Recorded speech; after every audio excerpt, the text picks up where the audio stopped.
Je tourne à la vidéo suivante pour continuer la lecture de ce livre de l'Évangile de notre Seigneur Jésus-Christ, le Fils de Dieu. Tome 2 de l'année 23.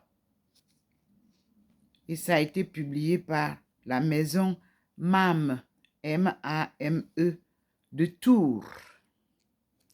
Et publié, écrit par Dom Paul Delatte, abbé de Solesme.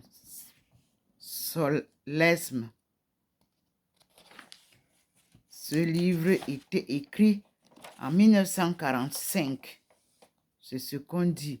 Mais ça a été d'abord soumis en 1942. Solemnis, alors c'est écrit Nihil obstat solesmis in nativitate domini 1941. Frère Germanus Cosien.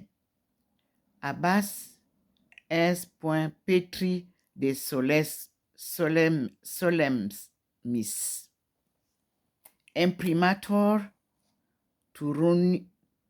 Turonibus die May 8, 1942, c'est-à-dire 1942. Ludovicus Josephus Archituron. Donc, Tours veut dire Touron. Et comme je vous ai dit, ce sont des très vieux livres qui ont été jetés et qui me font le bonheur de retrouver le Seigneur dans sa marche.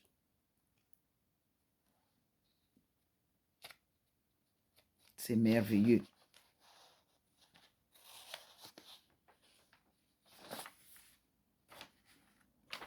Vraiment merveilleux. Continuons la suite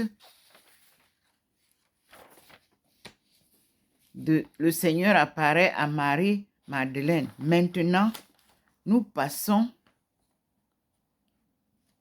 aux pèlerins. Les pèlerins d'Emmaüs à qui Jésus apparaît. Excusez-moi.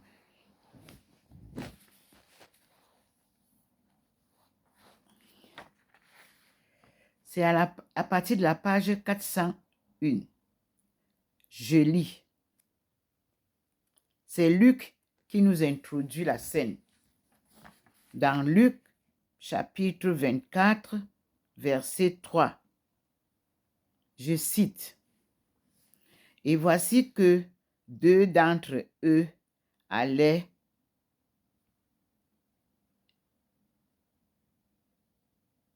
ce même jour à un bourg situé à une dizaine de 60 stades de Jérusalem. C'est la façon de compter d'antan.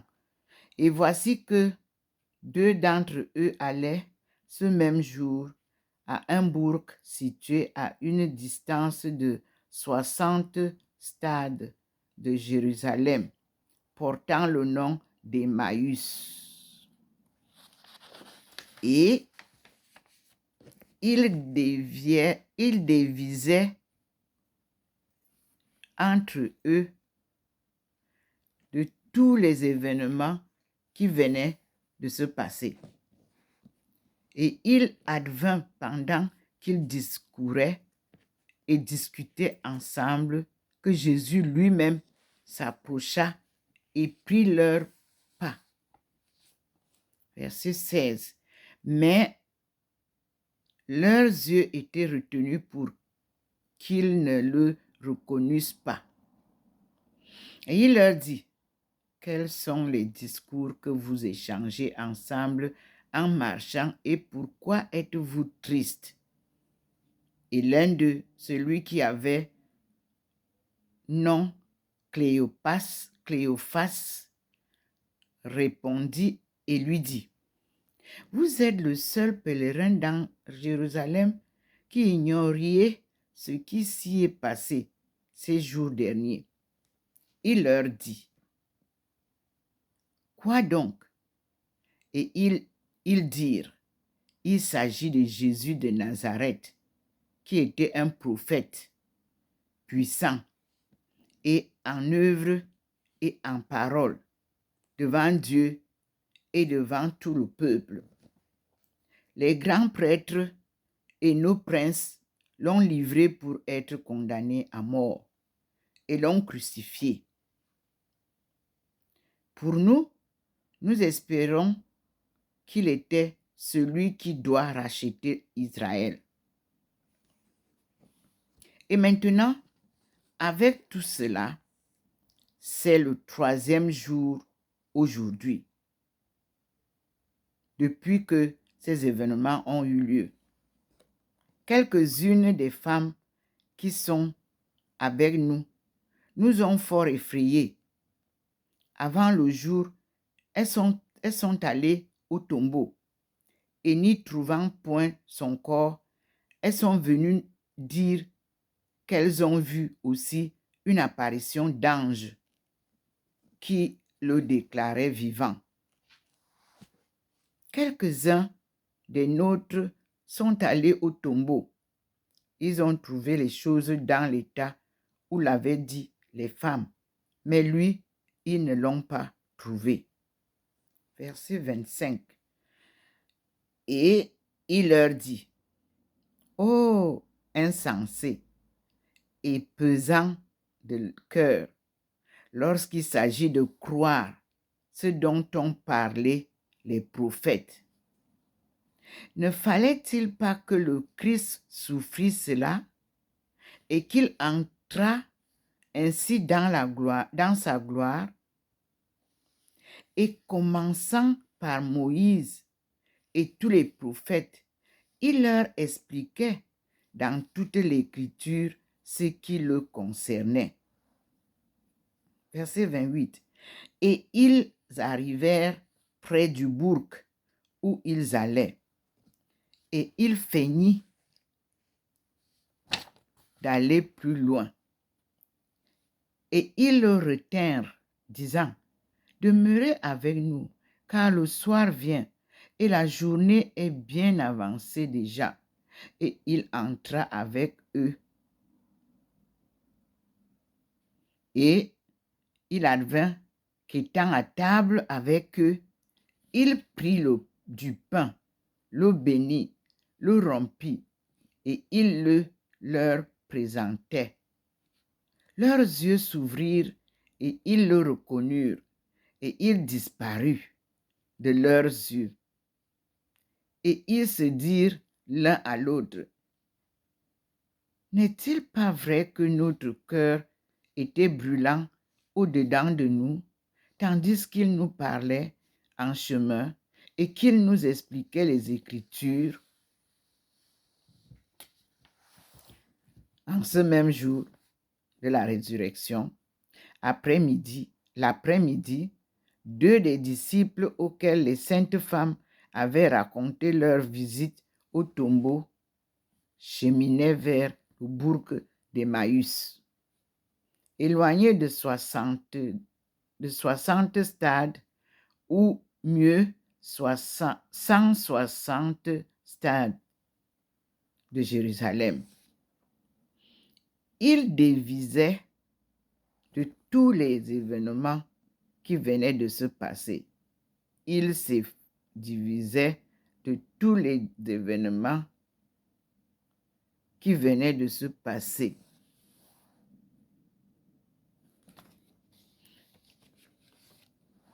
Dans leurs pensées.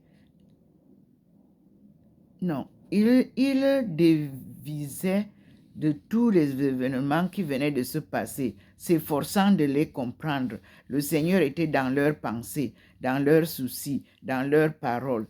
Et voici que sous la forme d'un pèlerin venant de Jérusalem, il se rendit présent, se joignit à eux et prit leur pas. Mais leurs yeux étaient retenus. Ils n'étaient pas en état de le reconnaître. Nous devons nous souvenir que je les ressuscités affranchis désormais de la mortalité et à maîtrise absolue de l'âme béatifiée sur le corps. Les dots que décrivent les théologiens, entre parenthèses, agilité, clarté, impassibilité, subtilité, ne sont que le témoignage réel, la traduction de cet état du corps spiritualisé. Même en dehors de ce privilège, on conçoit surtout dans l'état d'anxiété des deux disciples qu'une légère modification dans les traits, dans la voix, dans le regard, dans le vêtement du Seigneur est suffi pour les empêcher de le reconnaître. Saint Marc, au cours d'une mention rapide donnée aux voyageurs d'Emmaüs, dit que Jésus leur apparut, entre guillemets, sous une forme différente, fermez les guillemets. Cela se trouve dans Marc 16, verset 12.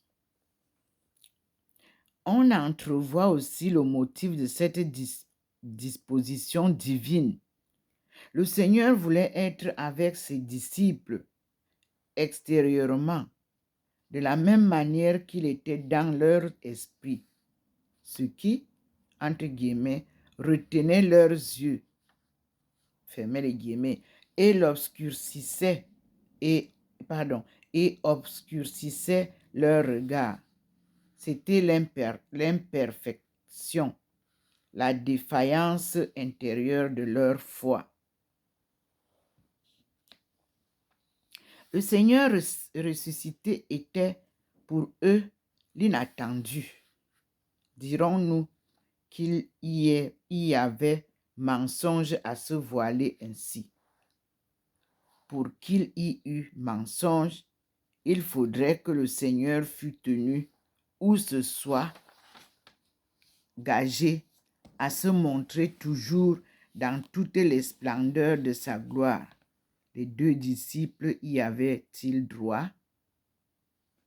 Question. Il semble qu'à l'arrivée du Seigneur, la conversation se soit interrompue. Ce fut Jésus qui rompit le silence. Entre guillemets, de quoi parliez-vous donc?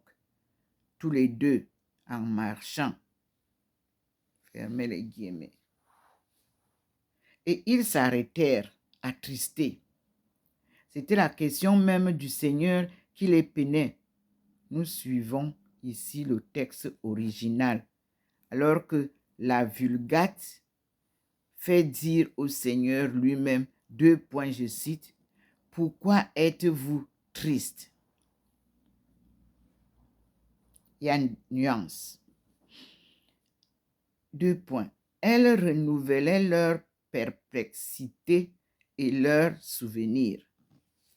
Il fallait bien pourtant répondre à cette sympathie.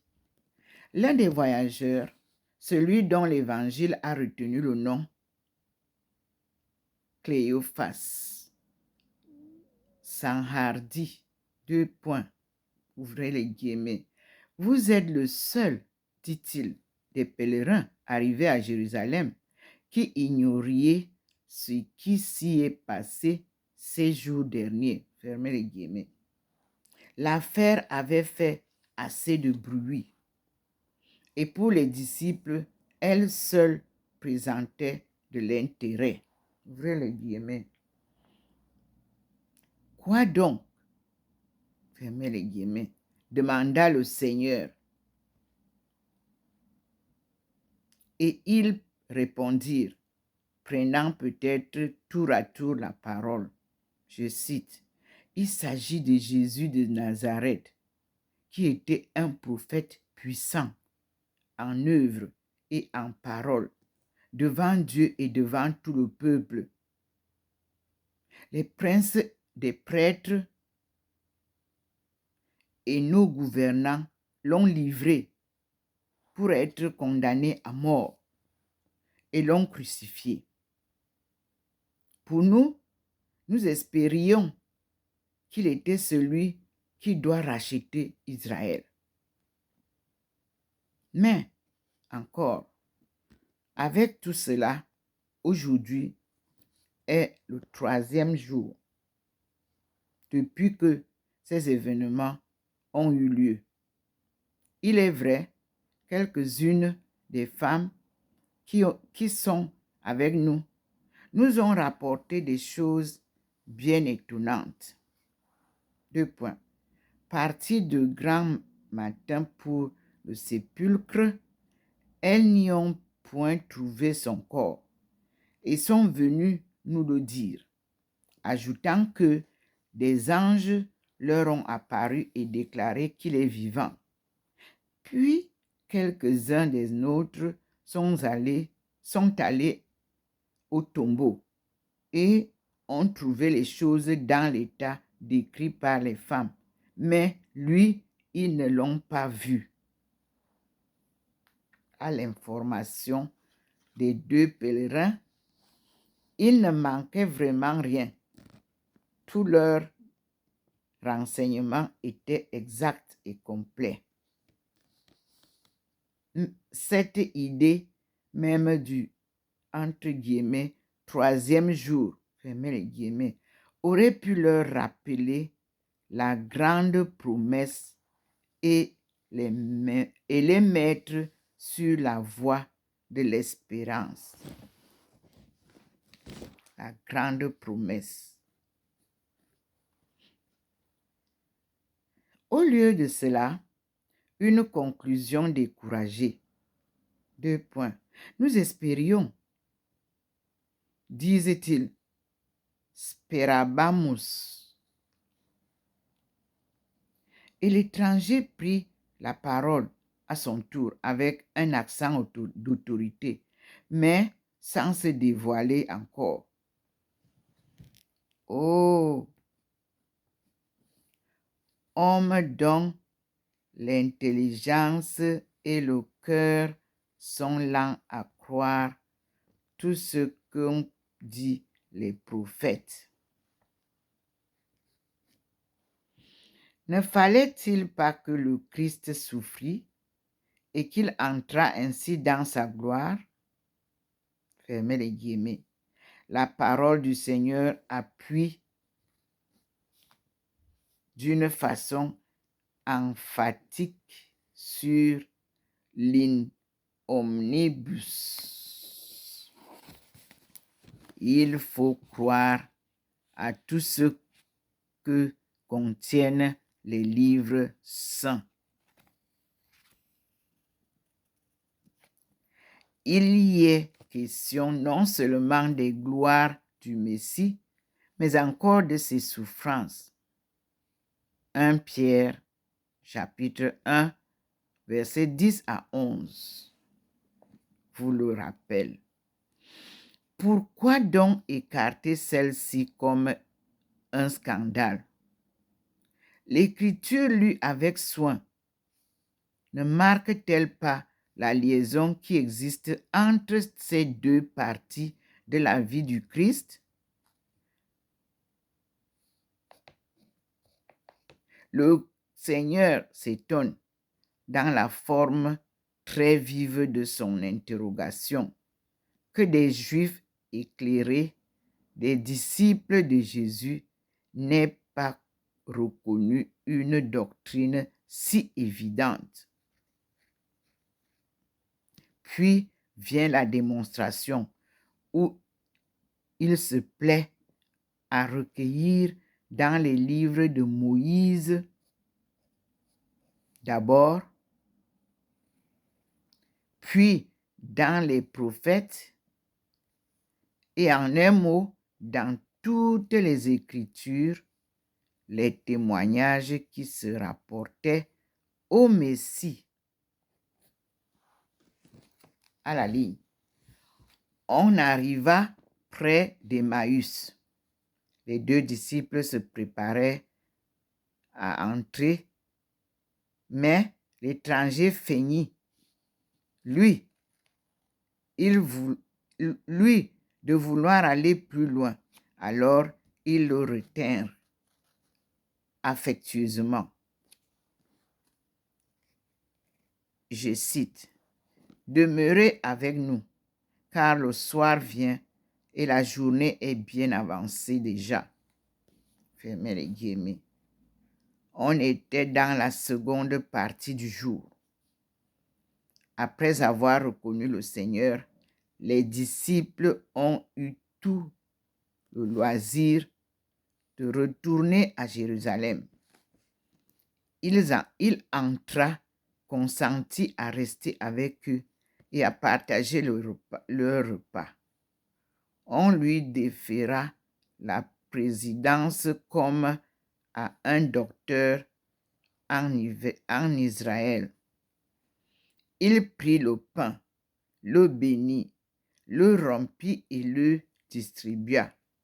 Alors leurs yeux s'ouvrirent et le reconnurent. Est-ce la reproduction de la scène eucharistique? Question. Plusieurs commentateurs le pensent, mais sans preuve suffisante. Ici, en effet, il n'est question que de l'espèce du pain. De plus, la fraction semble avoir eu lieu au début du repas et non à la fin, comme au cénacle. Enfin, les deux disciples n'avaient probablement pas assisté à l'institution de l'Eucharistie. Comment la répétition d'une cérémonie dont ils n'avaient pas été les témoins aurait-elle pu les aider à reconnaître le Seigneur? Peut-être furent-ils frappés par un geste, une attitude familière à leur maître. Peut-être se souvinrent-ils de la multiplication des pains. Vous trouverez ça dans Luc, chapitre 9, verset 16. L'Évangile marque simplement d'ailleurs que le Seigneur se manifesta au cours de la fraction du pain. Après avoir ouvert les yeux de leur intelligence, il était naturel qu'il en fît autant pour les yeux du corps. Mais aussitôt après, il disparut. Et ils se disaient l'un à l'autre, N'est-il pas vrai que notre cœur était brûlant au-dedans de nous, tandis qu'il nous parlait en chemin et qu'il nous expliquait les Écritures? Question.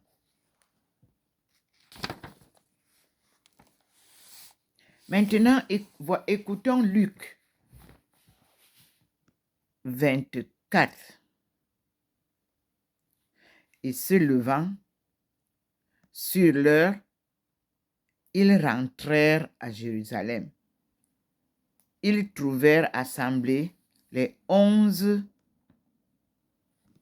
et ceux qui étaient avec eux. Chapitre 24, verset 33. Nous passons au verset 34. Disant, le Seigneur est ressuscité vraiment. Il est apparu à Simon. Et ils racontèrent à leur tour ce qu'il s'était passé en chemin et comment ils l'avaient reconnu à la fraction du pain.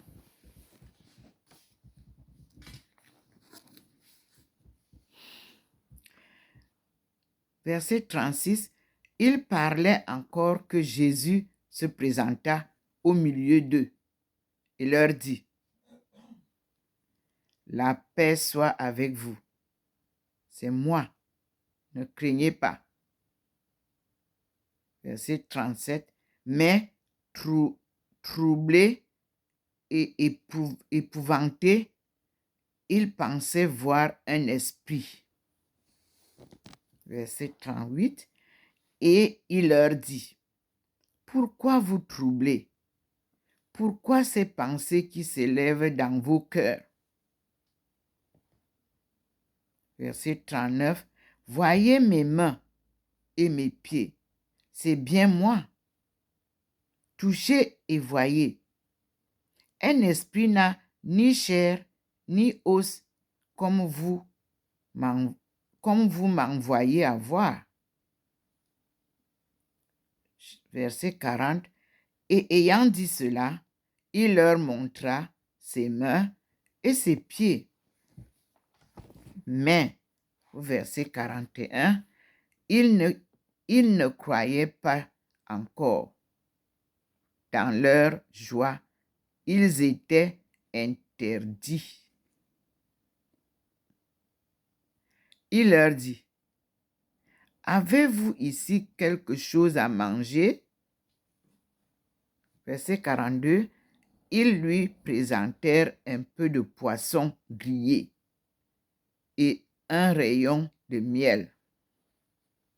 Après en avoir mangé devant eux, il prit les restes et les leur distribua. Maintenant, Jean va nous raconter aussi dans sa version au chapitre 20. Nous commençons chapitre 20, verset 19. C'est ce qui nous est donné à lire. Donc, le soir de ce jour, le premier de la semaine, alors qu'étaient fermées les portes de la maison où les disciples s'étaient réunis, par crainte des Juifs, Jésus vint et se trouva au milieu et leur dit, la paix soit avec vous. Verset 20, ce qu'ayant dit, il leur montra ses mains et son côté. La joie fut vive pour les disciples de voir le Seigneur. Verset 21, Jean 20, chapitre 20. Il leur dit, donc une seconde fois, la paix soit avec vous. Comme le Père m'a envoyé, moi aussi je vous envoie. Verset 22. Ayant dit cela, il souffla et leur dit, recevez le Saint-Esprit.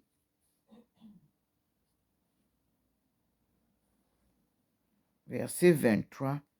À ceux dont vous remettrez les péchés, ils sont remis. À ceux dont vous les retiendrez, ils sont retenus. Sans perdre un instant, les pèlerins quittent Emmaüs et rentrent à Jérusalem. Ils trouvent assemblés les 11 apôtres avec les disciples, leurs compagnons habituels. Saint Luc dit, entre guillemets, les 11 pour désigner en son ensemble le collège apostolique. Mais nous savons par Saint Jean que Thomas était absent. Peut-être est-ce la première réunion des apôtres depuis le soir du jeudi saint? Sans doute au Cénacle. L'heure est tardive. Silencieusement, les portes se referment sur les arrivants par crainte des Juifs. La rumeur de la résurrection avait peut-être circulé déjà. Nul ne savait à quel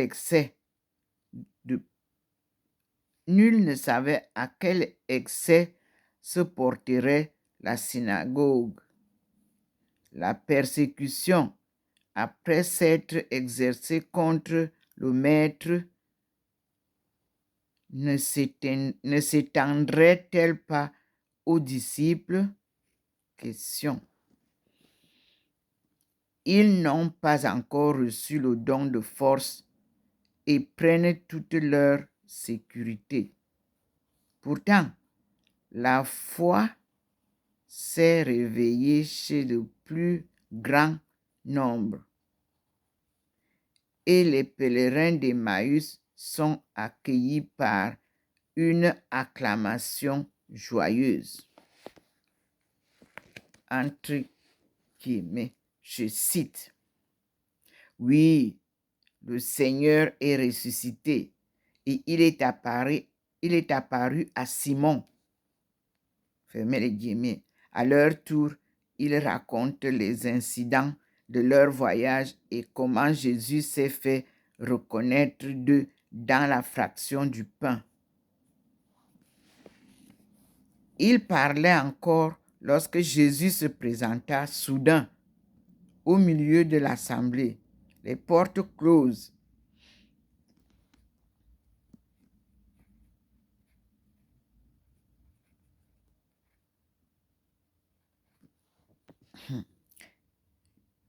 Entre guillemets, je cite, « La paix soit avec vous. » Fermez les guillemets, dit-il. Les mots ego sum nolite timere paraissent une glose. Saisis de stupeur et épouvantés, les disciples se crurent en face d'un fantôme, d'un esprit. Mais le Seigneur leur dit, je cite, « Pourquoi vous troublez? Pourquoi ces anxiétés, ces pensées de doute qui s'élèvent dans vos cœurs? Voyez mes mains et mes pieds. » Entre parenthèses, ces gens écrits, mes mains et mon côté faisant allusion à la blessure du côté dont seul il a parlé. C'est bien moi. Touchez-moi et voyez. Un esprit n'a ni chair ni os, et vous les pouvez constater en moi. Fermez les guillemets. Et ce disant, il leur montrait ses mains et ses pieds. Quod vidimus oculis nostris, écrira Saint Jean. Quod perspecimus et manus nostria contretaverunt de verbo vita. Cela est lu dans 1 Jean, chapitre 1, verset 1. À lire. Quelques-uns ne semblaient pas persuadés encore. Peut-être n'osaient-ils pas croire à tant de bonheur. Ils demeuraient muets d'étonnement, tandis que la joie envahissait leurs âmes. Et le Seigneur s'applique à fournir toutes les preuves qui peuvent les convaincre de la réalité de sa vie physique. 2 points, ouvrez les guillemets. Avez-vous ici, leur dit-il, quelque chose à manger. Le repas du soir était terminé, mais il restait un peu de poisson grillé et des rayons de miel. On les présenta au Seigneur, qui accepta et mangea devant eux, montrant par là que le corps ressuscité est un vrai corps. Bien que manger ne lui soit pas nécessaire pour réparer une usure qui n'existe plus, manger lui demeure possible. Entre parenthèses, les éditions critiques ne portent pas que le Seigneur distribua le reste aux disciples et elles omettent aussi la mention des rayons de miel. Si nous avions ici autre chose à donner qu'une glose rapide, nous devrions observer que les œuvres de Dieu réussissent par des procédés qui ne sont pas les nôtres. Au point de vue humain, tout l'effort du Seigneur a échoué. La pensée d'un royaume spirituel qui n'a jamais été comprise par les Juifs a succombé au calvaire. Ses apôtres eux-mêmes et ses premiers disciples l'ont abandonné. Ce grand travail divin s'est donc dépensé en pure perte. Or, c'est à l'heure même où il semble que tout soit perdu que tout commence.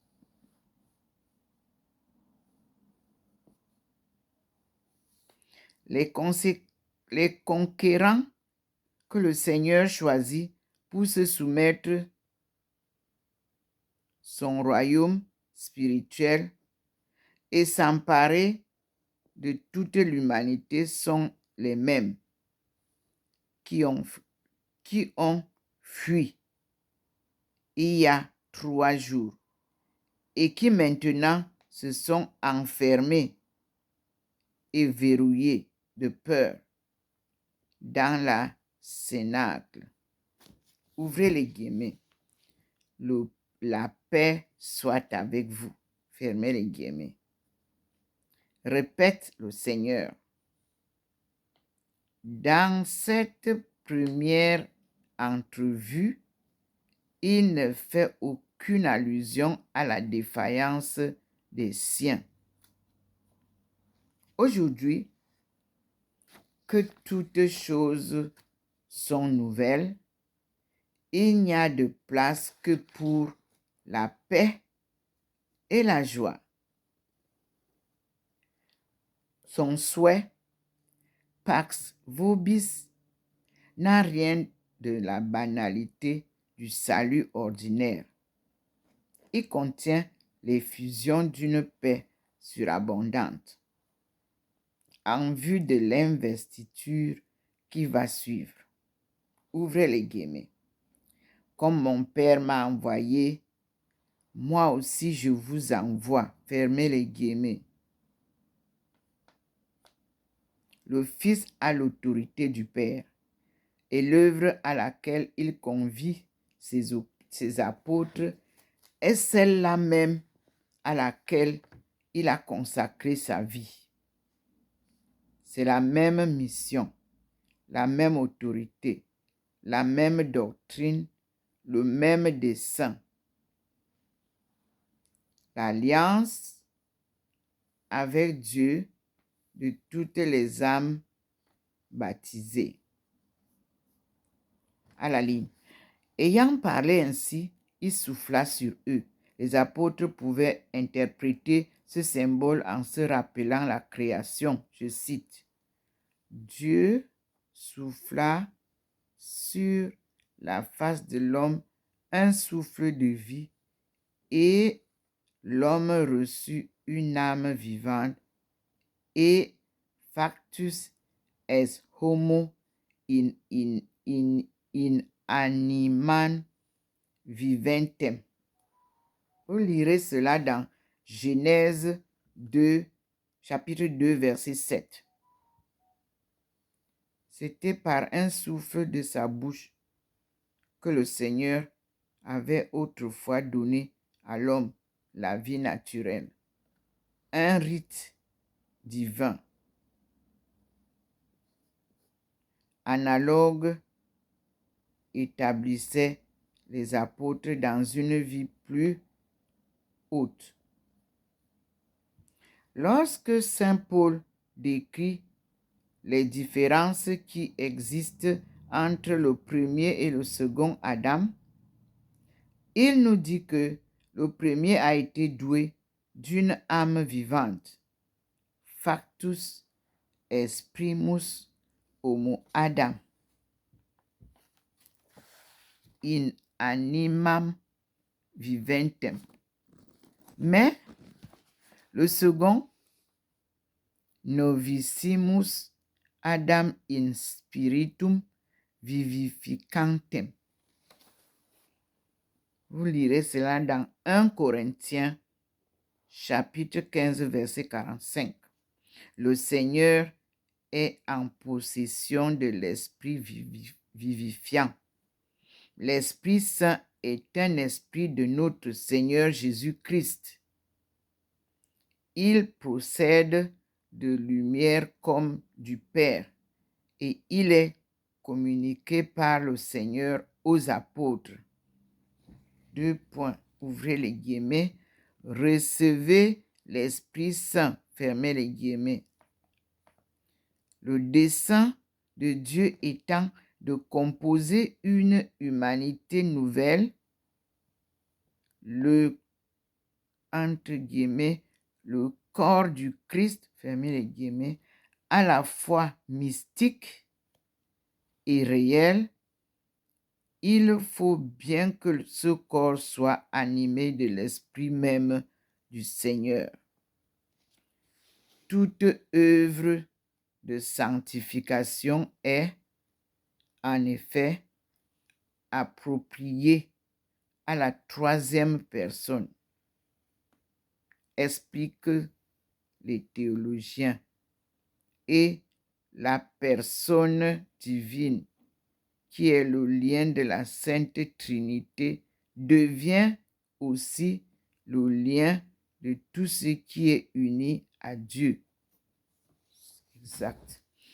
Mais on se demandera peut-être si cette effusion du Saint-Esprit ne fait pas double emploi avec celle de la Pentecôte. Avant qu'il est possible, non, autant qu'il est possible,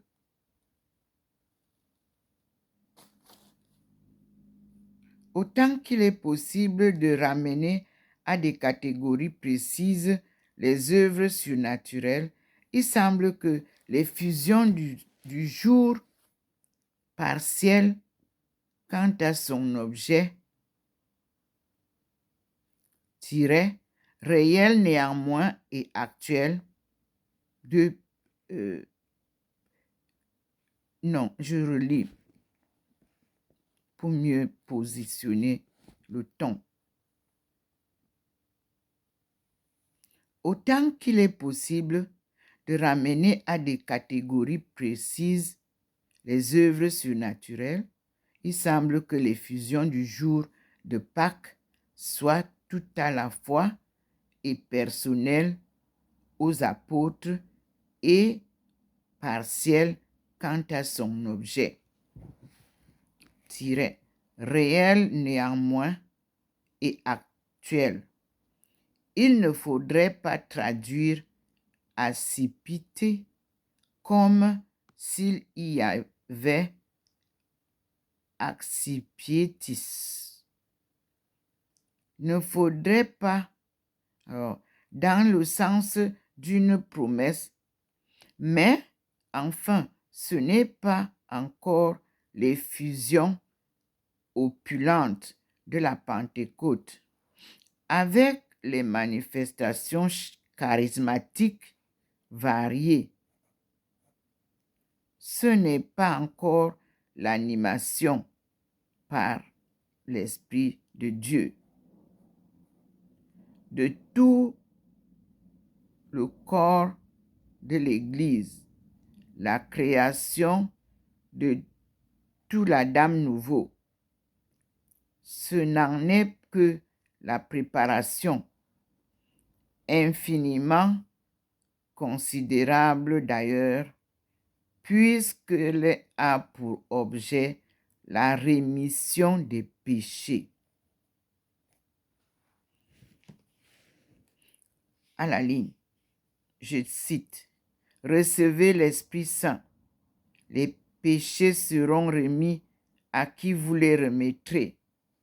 Retenez à qui vous les retiendrez. » Fermez les guillemets.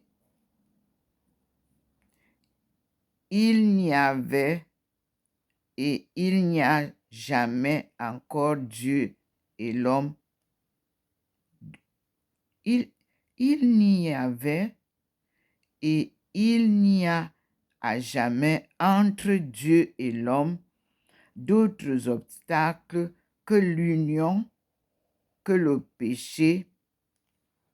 C'est pour cela que l'expiation et la réconciliation doivent être intérieures à l'alliance, comme l'explique l'Épître aux Hébreux.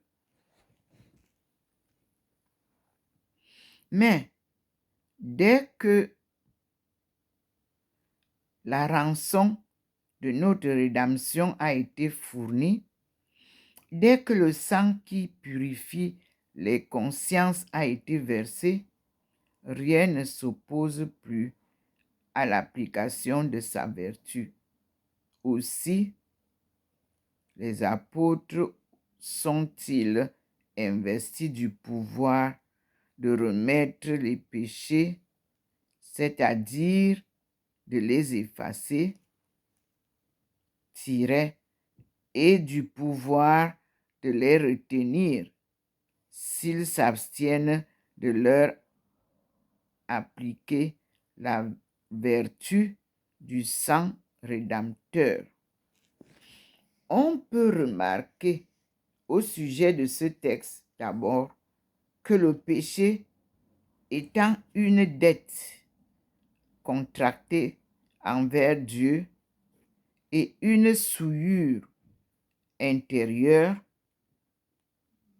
ne peut de soi être remis que par Dieu seul. Les Juifs l'avaient proclamé jadis devant le Seigneur. Je cite, « Quis potes dimittere peccata, nisi solus Deus. » Vous trouverez cela dans Marc, chapitre 2, verset 7. C'est une question qui est posée. C'est donc un pouvoir essentiellement divin qui est conféré aux apôtres. Il est conféré avec une telle plénitude que Dieu regarde comme siennes toutes les sentences prononcées par les apôtres et leurs successeurs. Et parce que cette autorité s'exerce avec discernement et non d'une façon arbitraire ou inconditionnée, il y aura jugement, appréciation, sentence juridique. Ces paroles du Seigneur contiennent l'institution même du sacrement de pénitence selon l'interprétation formelle du Concile de Trente. C'est S-E-S-S 14. Quand 3.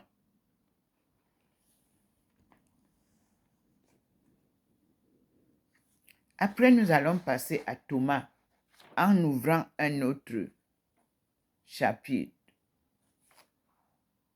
Que me dit le Seigneur?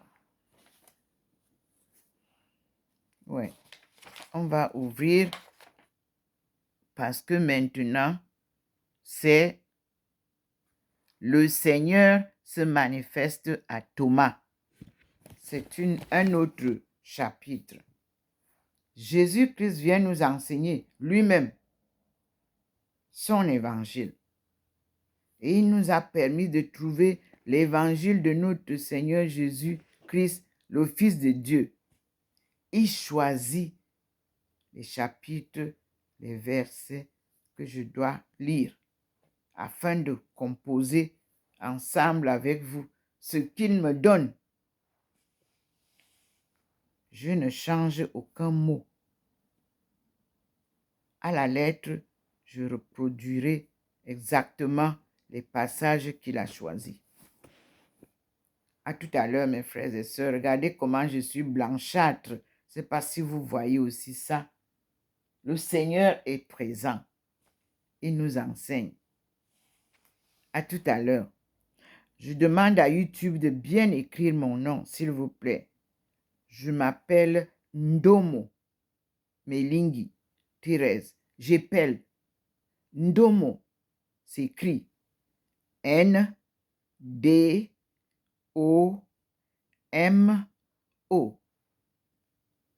Le nom de ma mère suit. Ça s'appelle Melingi. M-E-L-I-N-G-U-I.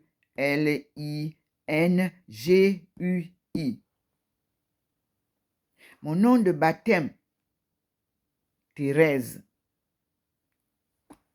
Mon petit nom chinois, Aïcha. Mon nom chinois n'a pas C, c'est S-H, Aïcha. Mon nom musulman donné par le Seigneur lui-même en ambassade d'Arabie Saoudite en 1996, je crois. C'est bien sûr Aïcha, la femme de Mohamed. A-I-Tréma. C-H-A. Ne confondez rien. En académie, nous avons à suivre le nom qui m'a été donné à l'université et qui reflète ma personnalité exactement. Donc, merci à l'équipe YouTube ou Facebook de bien vouloir écrire correctement mon nom.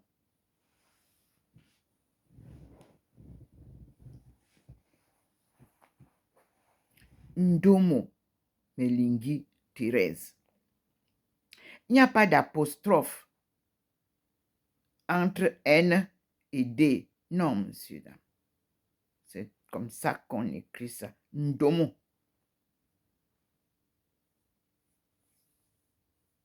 À tout à l'heure, mes frères et sœurs, nous continuons la marche. Nous continuons l'enseignement du Seigneur. Nous continuons à écouter le Seigneur Jésus-Christ qui vient lui-même nous enseigner sa parole de vérité.